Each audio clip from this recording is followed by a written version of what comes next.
Welcome, everybody. Glad to have you live with me on a Monday morning, Monday noon, at least my time, as you're used to seeing me here. And I know we've got lots of people that are joining us from all over today. So as you join us, I hope that you will say hello and maybe tell us in the comments where you're listening and watching from. And we'll officially start the podcast itself, or the countdown to the podcast, in a second, and then I'll bring in my guest. But I want to just welcome you all. So glad that you're here.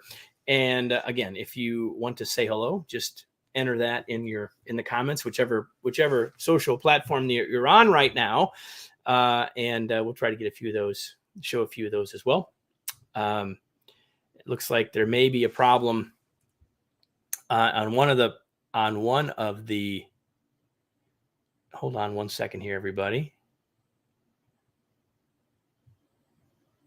We're having a little trouble apparently with one of the platforms, but we're going to move forward regardless. So glad that you are all here. I am going to do our countdown, and so we can actually start the recording. So Marissa, we'll start in 3, 2, 1. Are you a CEO or senior leader looking to improve? Do you aspire to the C-suite and want to improve your odds for success both now and in the future? Or do you just want to build the right mindsets regardless of your leadership role? Whichever those apply to you, you are in the right place.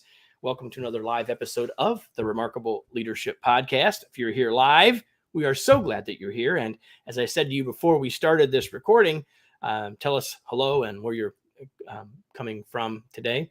And while you're here, we want you to imagine that you're joining my guest and I, who I'll introduce in a second, and I for a cup of coffee. Just share your questions, your comments, and your ideas. That will all make for a better conversation and eventually a better podcast episode too. Now, if you aren't here live and you're listening to this in the podcast, you could be here live in the future. Not for this one, but for future ones. And you can get all future live episodes and therefore interact with us and see these sooner, like a lot sooner in this particular case, by joining our Facebook or LinkedIn groups. You can simply go to remarkablepodcast.com/Facebook or remarkablepodcast.com/LinkedIn. Today's episode is brought to you by the newest podcast from our organization, the Long Distance Work-Life Podcast, hosted by Wayne Trammell, my co-author of both The Long Distance Leader and The Long Distance Teammate, and co-hosted by Marissa Eikenberry. Yes, she's my daughter-in-law.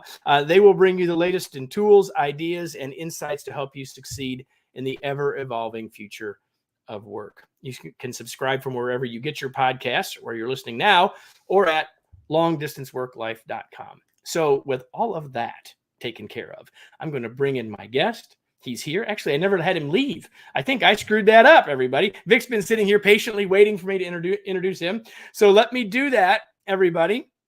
Our guest today is Vikram Malhotra. He is the senior partner in McKinsey's New York office and is the longest tenured member of the firm. He served on its board of directors for 13 years, its operating committee for 6, and on its senior partner committee for 5. He was also the managing partner for the Americas and currently chairs the firm's professional standards committee. Throughout his career, he has spent extensive time counseling CEOs and boards. He's also active with major nonprofits outside of McKinsey. He serves as the chairman of the board of the Wharton Graduate School, the University of Pennsylvania, and is the trustee in the New York City Partnership, trustee emeritus of the Asia Society, and many more. He's also the co-author of a new book. That's why he's here today. CEO Excellence, 6 Mindsets That Distinguish the Best Leaders from the Rest. And Vic, I'm so glad that you're here. Thanks for being here. Well, thank you, Kevin, and I appreciate your very generous introduction. That was very nice of you. Thank you. Let's see. We've got people here from Michigan and Florida and Texas and Seattle, more Michigan and Montreal and Poland. You get the prize for the furthest so far, Almer. And we've got Atlanta, Georgia, USA. And I'm sure we've got many more. So we're glad that all of you are here. Vic, I want to dive in with a question that I ask a lot of people here, because I think it's, I can introduce you and you can have a sense of that, right? And everyone can have a sense of who you are from that. But I think it's really interesting to learn a little bit more about your journey. So we don't need the full detailed bio, but sort of, you didn't probably wake up when you were 11 and say, hey, I want to be the longest tenured employee at McKinsey. Right. So thoughts? I mean, what sort of gets you to this point as you sort of are moving into the later stages of your career? Well, I came to McKinsey very accidentally. I grew up in India, lived on the island of Cyprus for a number of years, was educated, went to college in London, worked in London. I don't tell many people this, so I'll tell everyone to cover their ears up. I was a boring accountant, with all due respect to any accountants out there. And I was looking for a change in career. And someone told me, this was back in the 80s, someone told me about this thing called the business school in the United States. So I applied. I had no idea what business schools were. I went to what turned out to be a fabulous one at Wharton at the University of Pennsylvania. And McKinsey recruited me out of there, and here I am. And it's been a fun journey. But having lived all over the world prior to landing in New York City, I've now lived here now for 36 years, which is pretty amazing to me. So that's just a little bit of the journey to this point. Awesome. So Vic, you've co-written with a couple of your colleagues at McKinsey this really great new book called CEO Excellence. And so I'm going to open with this question, and it probably gives you the chance to talk a little bit about how you got to the people that led you to the book. But is it possible for us to determine CEO excellence, or I guess in this case, how did you guys go about doing that for this book? Yeah, so we at McKinsey have always done a lot of research in terms of what creates and makes for excellent leaders and excellent CEOs for a while. We have a 20-year database on CEO performance numerically, and also including some qualitative measures that we have. And my two co-authors and I came together and said, gee, we've seen a lot of books written on leadership. We've seen a lot of books written by CEOs on their own leadership. But we've never seen much that really looks across the CEO universe and says, for CEOs, what are some of the things that really stand out in terms of their leadership? So we actually sat down this part of looking at all of our research and saying, can we just find a way to publish it? And then we thought to ourselves, well, that's going to be pretty boring. Who's going to want to see a lot of facts and statistics, on CEO? But you guys are good at that. I'm just saying. Well, we are, but we were looking for a little bit of broader appeal here, and we kind of didn't quite see that. So we thought to ourselves, well, let's go interview some great CEOs. Now, we did use our analytical lens to define that, because we essentially looked at this last, call it 25 years, this century, and said, we want to look at all the CEOs in that period of time. And there were roughly Fortune 1000 and bigger, probably about 3,500 CEOs or so. But we said we wanted people with 6 years of tenure or more, and for the most part, top quintile performance in their sector, as defined by shareholder return. And that quickly narrowed the group from 3,500 to 200 people, if you can imagine. So we got down to 200. We reached out to about 90 of them. 67 of them graciously agreed to be interviewed, many for multiple hours. So we were very fortunate to have lots and lots of great people spend real quality time with us to share their insights. So that's how we came to the book. And as it turns out, in the back of the book, when you all get your copy, and here it is again, I'll show it to you again. When you get your copy, they're very transparent about who they talk to. Obviously, if you read the book, there's lots of stories about all the folks.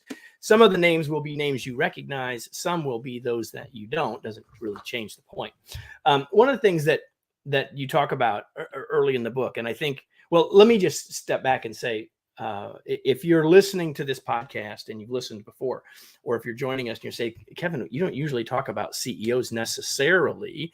When I got the book, Vic, I said, CEOs themselves certainly isn't our only audience. So we're certainly going to talk today, everybody, about what they've learned about CEOs. And I'm confident, and we'll talk about it before we're done, how we translate that to any of us as leaders. And I think nearly all of this, with a few exceptions, applies to all of us. They're just sorry, not to interrupt you there, Kevin, but absolutely. I think at the end of the day, this is a book about leadership. It is less a book about CEO leadership. It's geared in the lessons learned from excellent CEOs, but I think very, very applicable. And we can come back and talk about that. Yeah, absolutely. So, but there's one of the things, I think a lot of times those who aren't in the C-suite, haven't worked with people in the C-suite like you and I have. People say, well, they got there. They're obviously very successful to get there. So is there a proven process to sort of create or guarantee CEO success? I mean, you quickly went when you started taking a couple of quick slices, you cut 3,500 to 200 pretty quickly. Like, what do we know about how to do this for future CEOs? Yeah. So there were three things that really stood out. Item one was what you find with these CEOs. By the way, what we did do as part of this book was define the 6 responsibilities of CEOs. This is true of all CEOs, regardless of whether you're remarkable or not. Right. All CEOs have these 6 roles, right? But the 3 things that stood out was, the first thing was, all of the excellent CEOs could do all 6 of these things really well. My co-author likes to liken these CEOs to the best decathletes in the world. He often says to me, Vic, you've never heard of Ashton Eaton, have you? Ashton Eaton turns out to be truly one of the world's most remarkable athletes, perhaps even in many ways the very best athlete the world's ever seen, because he's been so good at so many disciplines at the same time. So my co-author likes to say the best decathletes is what great CEOs are. They can spin all 6 of these roles at the same time, as opposed to, you're the Michael Jordan of your sport. You can do one thing, or Serena Williams of your sport, and you can do one thing really well. These 6 CEOs, these CEOs can spin 6 responsibilities and do them all at very high levels all the time. So that's one thing that really stood out. The second is, they are remarkable integrators. Satya Nadella, who's the CEO of Microsoft, said to us in our interview, he said, when you kind of think about it, it's an information asymmetry problem. As a CEO, you see more than anyone in your organization sees. And you certainly see more than the 10 or 12 people on the board that you report to. So your level of integration there's a huge premium on the level of integration, bringing it all together, because of this information asymmetry problem. So that's the second thing you see, is these CEOs are great integrators. And then the final piece, which is really what the book is anchored on, is these CEOs along these 6 responsibilities have these 6 amazing mindsets. And a lot of the book is dedicated to these mindsets. And these mindsets really separate truly excellent CEOs, in my view, from the rest. And we can dig into any of the mindsets as and when you choose. Well, yeah. So we don't have time in this venue to really dive deeply into all 6, right? In fact, you all need a copy of the book. So we are talking again to Vikram Malhotra, the co-author of the book CEO Excellence. And so you're going to want to get a copy. And if you aren't already convinced, you will be before we're done. So we don't have time to talk about all 6, Vic. But why don't you give us 2 or 3 to give up people a flavor, and then maybe tell us a story from one of those 67 CEOs that might help to illustrate one of those. Absolutely. So one of the responsibilities of the CEO is to set the direction of the company, right? And in setting the direction of the company, the mindset that we call out is be bold. Too many CEOs come in, follow, they're in well-running organizations, they follow other successful CEOs, and their inclination is to try and take the company to the next level. But in essence, what they end up being is fairly incremental in what they do. And what we saw with these excellent CEOs was they were bold. They were very, very bold. They were bold in reimagining the vision of the company and where you might take it. They were bold in terms of the moves that they made in terms of programmatic M&A, for example. They were bold in their segment and customer strategies, and they were bold in how they thought about resource allocation and how they allocated against important opportunities, capital dollars or expense dollars or talent, right? So that was one responsibility and one mindset. A second responsibility is organizational alignment. And the mindset here was really treat the soft stuff as the hard stuff. So they think about culture and talent just like they think about budgeting and delivery of financial numbers, which is they put measurements against it, they put metrics against it, they measure it, they role model it, they hold themselves and others accountable for it. So they treat the soft stuff as the hard stuff. And then they're amazing, just a third responsibility, and I'll stop there, and then we'll be happy to go into some examples. take top team alignment. The mindset there is really understand the team psychology, so that your focus here is on creating not a team of stars, but a star team. And they're very focused on how you create a star team. So those just give you a flavor of some of the responsibilities and how it translates into mindsets.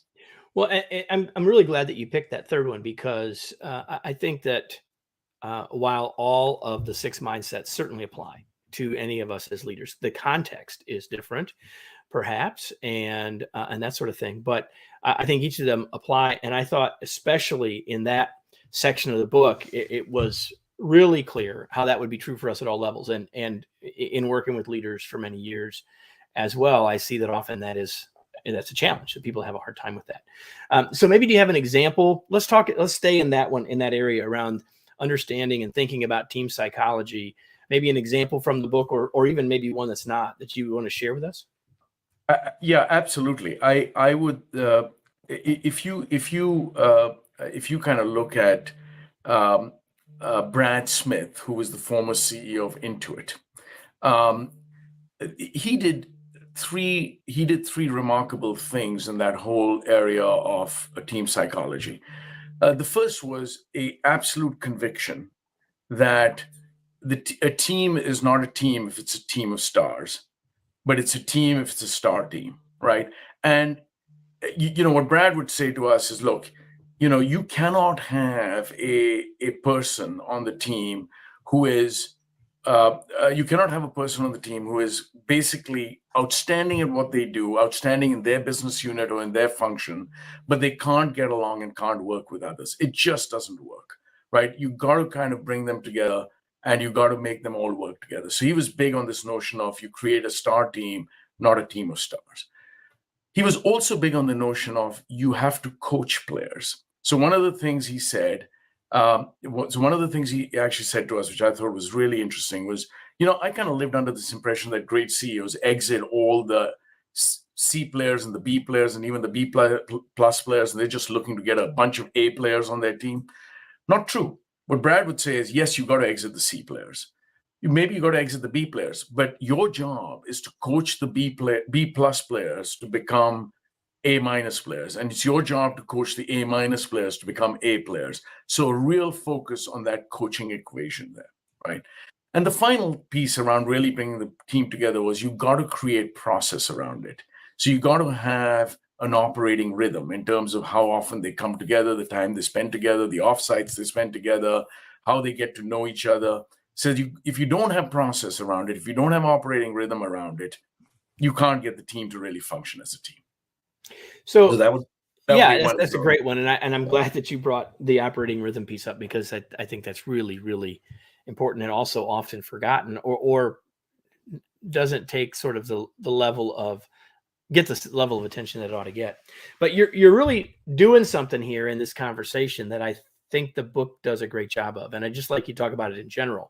It's everyone will say, well, mindset's important, but what you're talking a lot about is how do you translate, and you just did it in the example, Vic, of translating mindset into practice. So here's how I'm thinking, here's how I'm turning that into practice. So can you just talk about that sort of reality of how, what does that mean to you when you say go from mindset to practice, and sort of how do we do that? Yeah, I'm going to try and illustrate it through a couple of examples, if I may, please, Kevin. So let's take the earlier mindset I was talking about: set direction and be bold. Okay, well, to be bold, you got to actually translate into action. So the example I'm going to use here is Ajay Banga at MasterCard. So when Ajay Banga takes over MasterCard, the whole mantra is beat Visa, beat American Express, be the best payments company in the world that you can be. He actually looked around, and bear in mind, this was 2010 or 2011, not 2022. He looked around and he said, we're talking about beating people who are operating in 10% of the market. 90% of all transactions are still in cash, right? And so he reframed the opportunity as kill cash.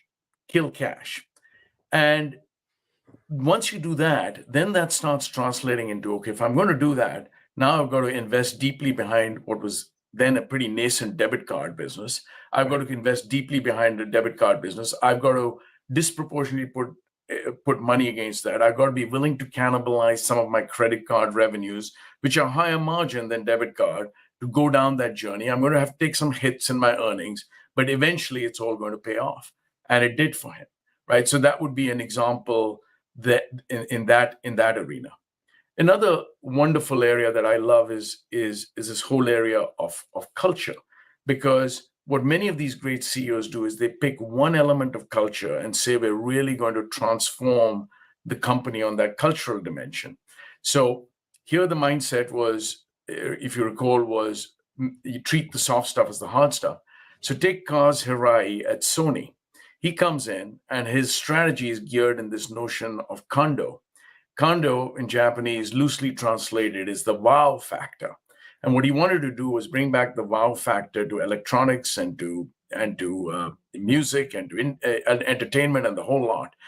And what that really meant was higher quality products, better customer experience. And then he starts translating that. He starts measuring it and monitoring it, and really making it come to life, because he's putting some hard metrics against it, and he's role modeling it, and he's talking about it all the time. So just a couple of examples about how people took big concepts, but eventually made it real for the company. For everybody, right? And so some of us might be listening and say, well, yeah, but I'm not leading Sony, I'm not leading Microsoft, I'm not leading Intuit. And yet all of that stuff applies if we're leading our team and still driving that into practices. So, the book just came out as we're having this conversation. It's been out a couple of weeks. So for those who listen to our podcast later, in the middle of March of 2022. And one of the things that you did as you did some of your metrics, you measured metrics through 2019 because you didn't want to worry about what the pandemic did or didn't do to some of your analysis. But now we're in 2022. And the pandemic, we think, is hopefully almost over, but the world of work has changed forever. Completely. And so my question for you would be, how would you, what do you think about the level of nuance now? Like, if we were to look at this stuff again in 5 years, like I'll do it this way. Which of the mindsets do you think become perhaps even more important now as the world of work is changing? Yeah. No, it's a great question. Now, even though the metrics only ran through 2019, fortunately, most of these interviews were done in 2021. So we were in the heart of the pandemic. Right. While the interviews were going on. Look, I think the single biggest change that has occurred and will, maybe two big pieces of change. One very big piece of change that has occurred relative to 10 years ago, and I think will continue to change dramatically, is this whole area of connecting with stakeholders and the time and energy that CEOs have to spend against that. It used to be that they used to spend about 10% of their time there. Today, they're spending up to 30% of their time there, some of them even up to 50% of their time there. Now, some of this is planned interactions with regulators and trade unions and investors and analysts and all of that stuff.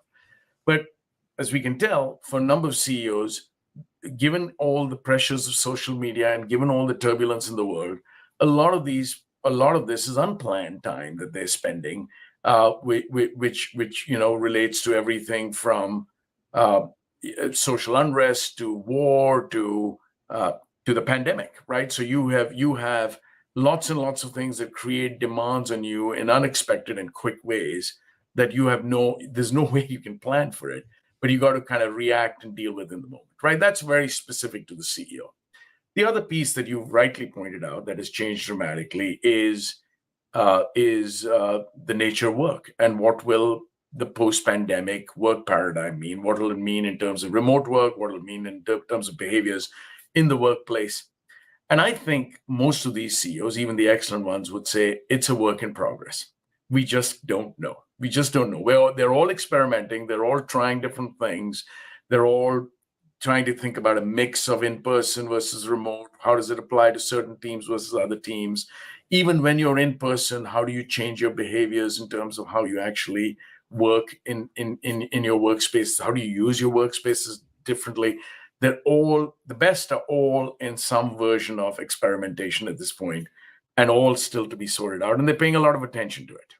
Well, and I think that goes back to your first point, which was spending more time with connecting with stakeholders, and of course, their employees are one of those stakeholders. Big stakeholders. And so, even though you framed that a little bit around all of the other issues in our world and the rapid change in our world, I think that applies very much to, yes, if the workplace is different, then the need for them to stay connected inside the organization will be different than it's ever been before. And I think you're right in terms of how that will play out is still to be determined. And by the way, we now have people telling us hello from the Maldives and from Brazil. So we got people everywhere listening in now, and we're so glad that all of you are here. So if any of you have a question for Vic and I that you want to share, feel free to do that as we continue this conversation.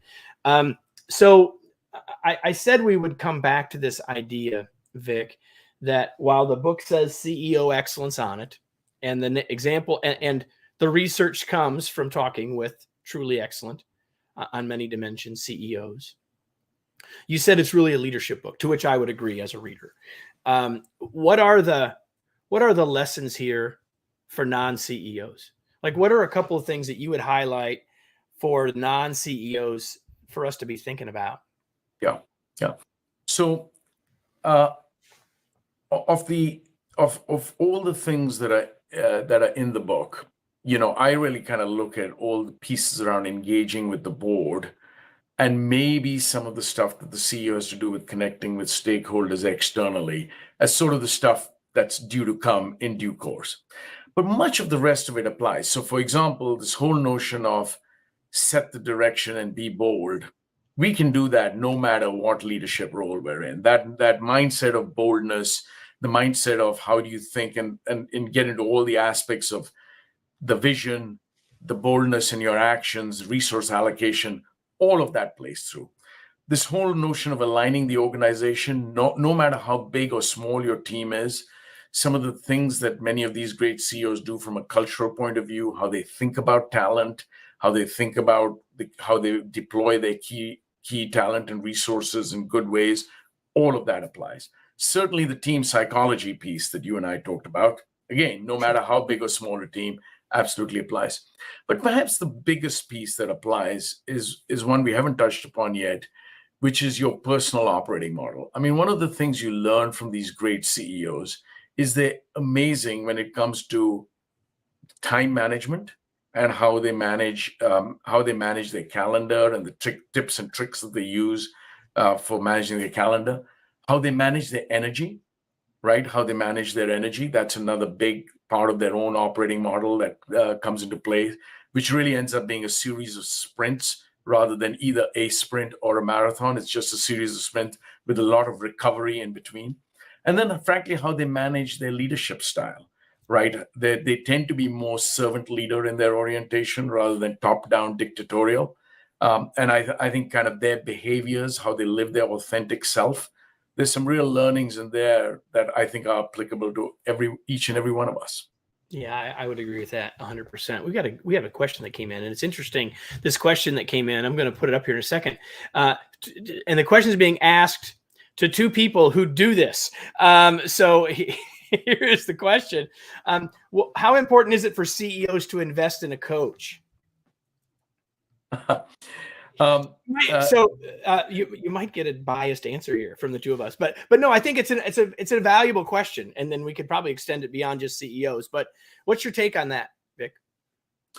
I think the short answer is very important, and I think I have good news to report on this, which is, for the most part, every one of these CEOs, not everyone, but many of them, they had some version of a coach. Now, it may not always be of the perfect definition of the kind of coach that links in here in the way that we normally think about coaches, but they always had a small group of people they relied on. Some of it was, your kind of traditional coach. For others, there might be someone within the organization who's a confidant, a consigliere, if you like. For others, they leaned on someone externally, a lawyer, a banker, a consultant, a friend. By the way, interesting how many of them actually took the counsel of their spouse or partner as someone who gave them advice. So they get their advice from a small group, and many of them have coaches in the way that you traditionally think of. And I think getting that input is incredibly important for them. Incredibly important for them. Well, I've said for a long time that being a leader at any level is sort of a lonely thing, because so many people that are around you don't understand that situation. And the higher you go, the more true that becomes, right? Absolutely. You're the CEO, man. There's a whole lot of people that don't really understand all of the stuff, all of that integration that we were talking about, and all and the nature of all 6 of those roles, as we were talking about. I think that's absolutely true. So if someone who is watching or listening is saying, well, that's the trajectory I'm on, right? I'm headed for the C-suite. Either I've been told that, or that's just where I'm headed, right? That's where I want to be headed. Or even if I'm just wanting to be a better leader, what would be your advice today, Vic, before we start to change course and finish this conversation up? What would be your advice then? Where should they start? What would you do? What would you encourage people to do today? You mean other than read the book? Well, of course, they should all, of course, read the book. Here we go. Well done, my friend. Look, I think I think the way that you start is by adopting some version of these mindsets. Not all of them, but perhaps some version of them. And I would particularly call out this mindset, particularly on whatever arena you're in. Learn how to be bold, right? Satya Nadella tells this interesting story, again, back to the CEO of Microsoft, when he took over from Steve Ballmer. Ballmer said to him, you can, if you're incremental, you'll be gone in a couple of years. If you're bold and you get it wrong, you'll be gone in a couple of years. So you may as well be bold and get it right. So the more practice you can have at being bold and getting it right, and the boldness does come with, you got to make the right trade-offs from a risk point of view and a resource allocation point of view and all of that stuff, right? So I don't mean to imply boldness means go crazy, right? But I think the more you can kind of work on this mindset of being bold, I think the more you can work on this mindset of solving for the team psychology and creating top team alignment, the more you can work on your own operating model around do only what you can do and managing your time and energy. I think those 3 mindsets of the 6 are a great starting point for anyone in any walk of life, no matter where they are. Perfect. I love that. So I do want to shift before we finish and ask you a couple of other things that sort of take us away, if you will, from the important and serious nature of what we've been talking about. And I'm just going to ask you, like, Vic, what do you do for fun? Well,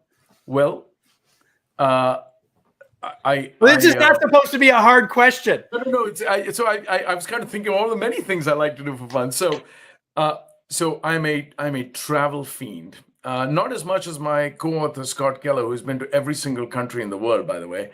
So if you want an interesting man, there he is.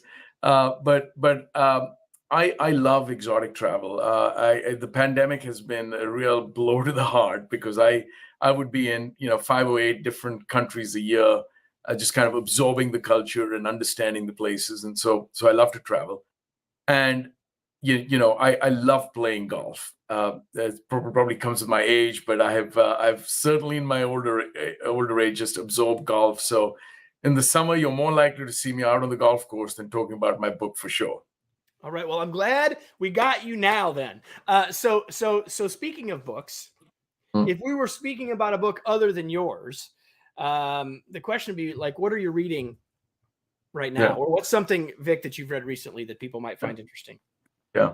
Well, I'm going to give you a pretty boring answer here, Kevin, and I'll apologize ahead of time. But I went back to a book that 3 of my colleagues wrote called Strategy Beyond the Hockey Stick.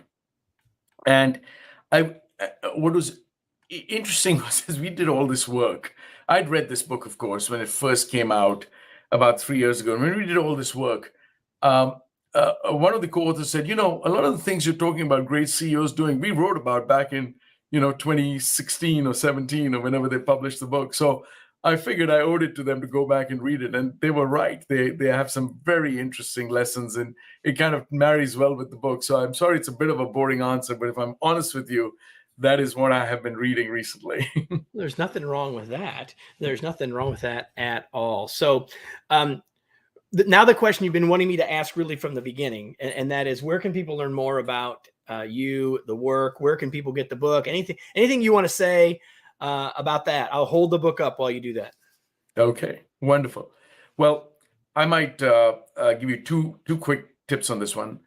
Firstly, if you go to mckinsey.com, there is a whole section dedicated to the book. And in particular, it's got 6 or 7 videos that give you a little bit of kind of author talks, if you like, on the book. Each of the authors also have their own little author talks about themselves, their families, and the like. So mckinsey.com is clearly an area you can go to. And by the way, right from there, from the page about the book, you've got links to 5 different sites if you actually want to go buy the book, of course. Otherwise, you can just go to Amazon or Barnes & Noble and the like, and there it is. There it is. But mckinsey.com, going to the CEO Excellence book page, will give you an awful lot more on the book and some, I think, quite nicely produced videos that'll help too. Perfect. Vic, thank you so much. Before I let you go, and before I let all the rest of you go, now I have the question that I ask all of you who are watching or listening every single week, and that now, the most important question of all, now what? What are you going to do with this? Well, there are plenty of things that you got today. You heard about 6 mindsets. I think we got to all 6 before we were done. We talked about the idea of how do you move from mindset to practice. Maybe the lesson for you is very simply about how do I work on being bolder. Maybe that's the single mindset we talked about the most, but it's any number of things. Maybe it's thinking about how do you apply and think about culture in your team, regardless, whether we're talking about macro culture like a CEO or micro culture like an individual leader. There are plenty of things here for us to act on. It's not my job to tell you which one it is, but it is my job to remind you that if you don't take action, none of it at the end of the day will matter at all. Vic, thanks so much for being here. It was such a pleasure to have you. I've been looking forward to it. I love the book, and it was a pleasure to have you. Well, Kevin, thank you. I really, really appreciate your time, and thanks for having me on the show. Everybody, if you've ever been here before, we'll be back every week with another episode of the Remarkable Leadership Podcast. I hope you'll join us then, and tell a friend and have them join us as well. Thanks, everybody.